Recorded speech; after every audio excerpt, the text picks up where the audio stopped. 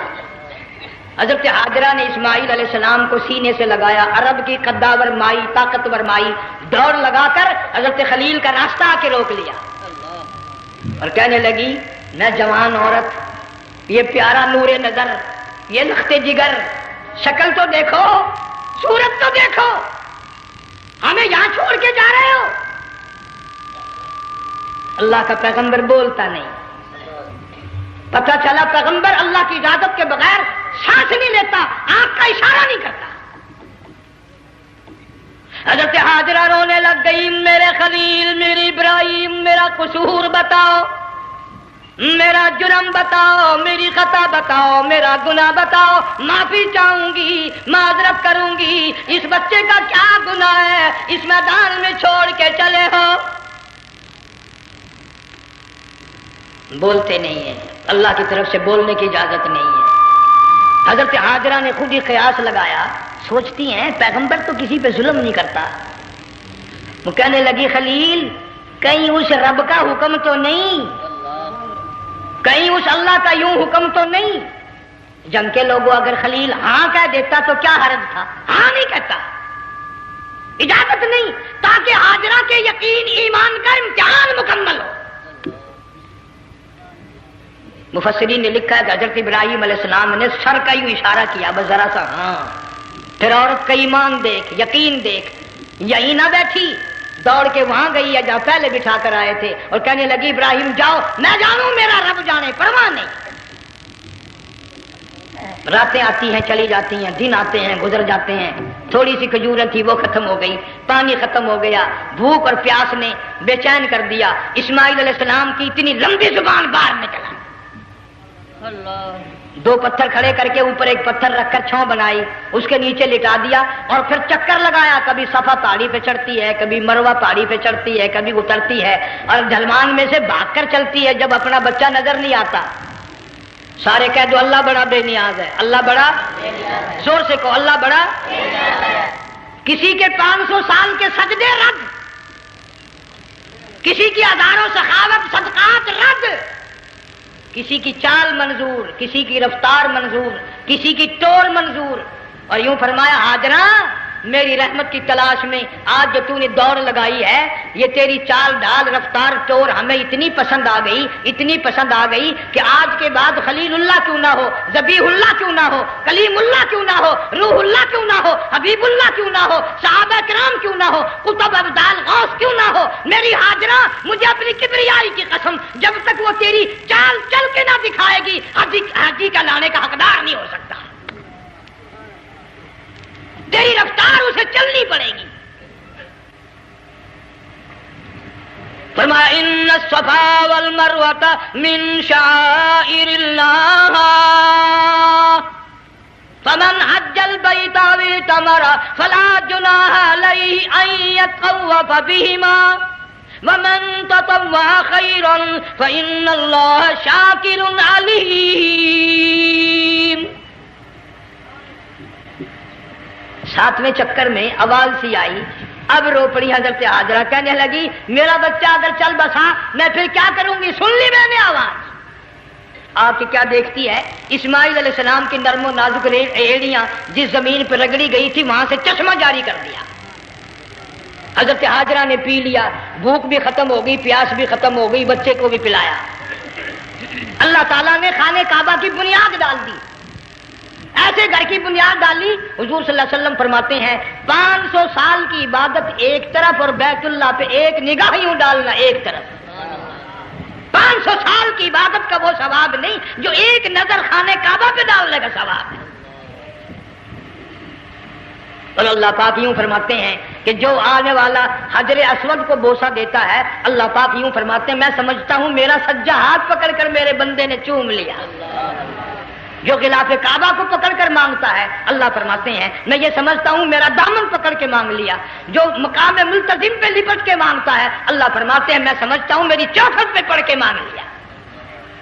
اور فرمایا لوگوں یہ جو آنے والے آئے ہیں یہ رشتہ داروں کے مہمان نہیں، عزیزوں کے مہمان نہیں، دوستوں کے مہمان نہیں، میں خدا میزبان ہوں، یہ میرے مہمان ہیں. آج ان کی دعاؤں پہ آمین کہو. فرشتوں کو حکم ہوتا ہے ان سے مسافے کرو، مگر اللہ تعالیٰ سب کو توفیق دے کہ حج مکمل کر کے آئیں اور سب کا حج قبول فرمائے۔ میرے علاقے میں کئی سالوں کی بات ہے پرانی، جب کوئی حاجی تھا، ایک آدمی حج کر کے آیا، میں دوپہر کو اس کو ملنے گیا تو زور کی نماز کا وقت آیا، میں اٹھ کے چلا گیا نماز پڑھنے، پھر عصر کی نماز کا وقت آیا، میں اٹھا اور نماز پڑھ کے آ گیا۔ میں نے اس حاجی کے لڑکے سے پوچھا، میں نے کہا حاجی صاحب نے نماز یہیں پڑھی؟ تو کہنے لگا جی ابھی شروع نہیں کی، سفر کے تھکے ہوئے ہیں نا، 2-4 دن کے بعد شروع کریں گے۔ شکر ہے پہلے لوگ جھوٹ نہیں بولا کرتے تھے، ہاں آج کل کا ہوتا ہے نا تو وہ کہہ دیتا ہے جی یہ تو کئی وقت کی کچھی پڑھ کر بیٹھے ہیں۔ تو پھر مولوی تھا نا، میں بیٹھ گیا حاجی کے پاس، باتوں میں اس کو لے آیا، یہی میں نے کہا حاجی صاحب نماز نہیں پڑھی؟ کہنے لگا آپ ہی لوگوں سے سنا ہے کہ بیت اللہ میں جو ایک نماز پڑھے 1,00,000 کا ثواب ملتا ہے، مسجد نبی میں جو ایک نماز پڑھے 50,000 کا ثواب ملتا ہے، 4 مہینے پڑھ کے آیا، وہ حساب لگا لو۔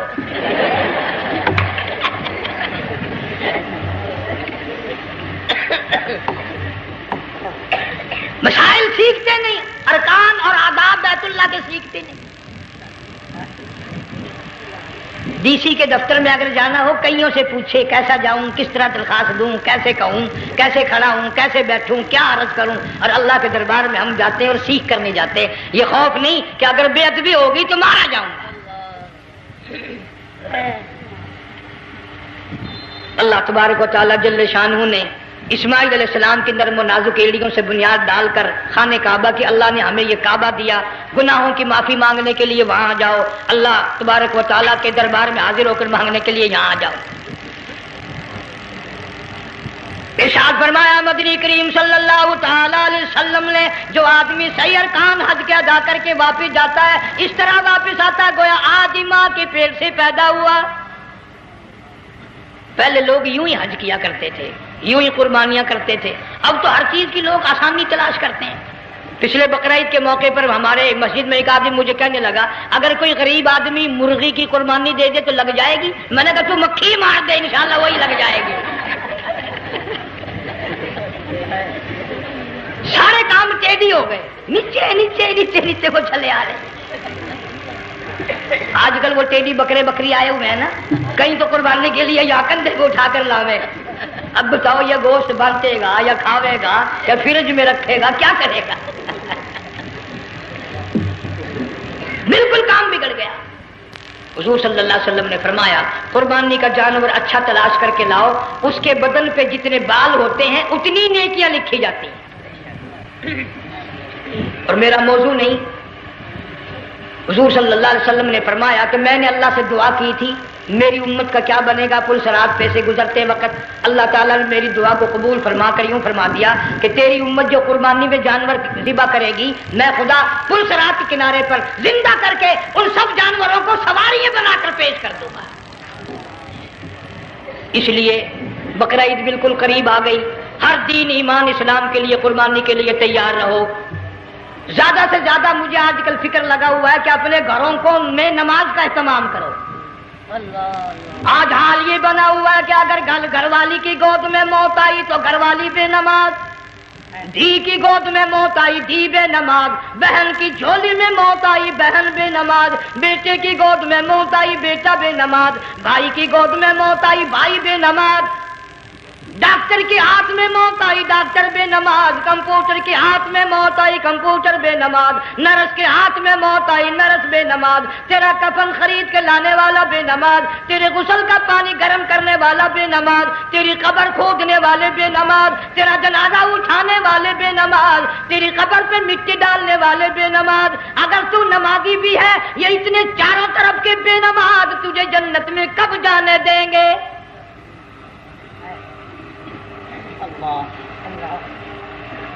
اس بچی کا فکر کیوں نہیں کرتا؟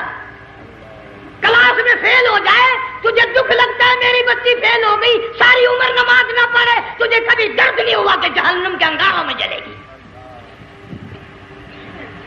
بیوی ایک دن تیرا کہنا نہ مانے آگ لگ جاتی ہے، ساری عمر نماز نہ پڑھے بے ایمان تجھے کبھی آگ نہیں لگی۔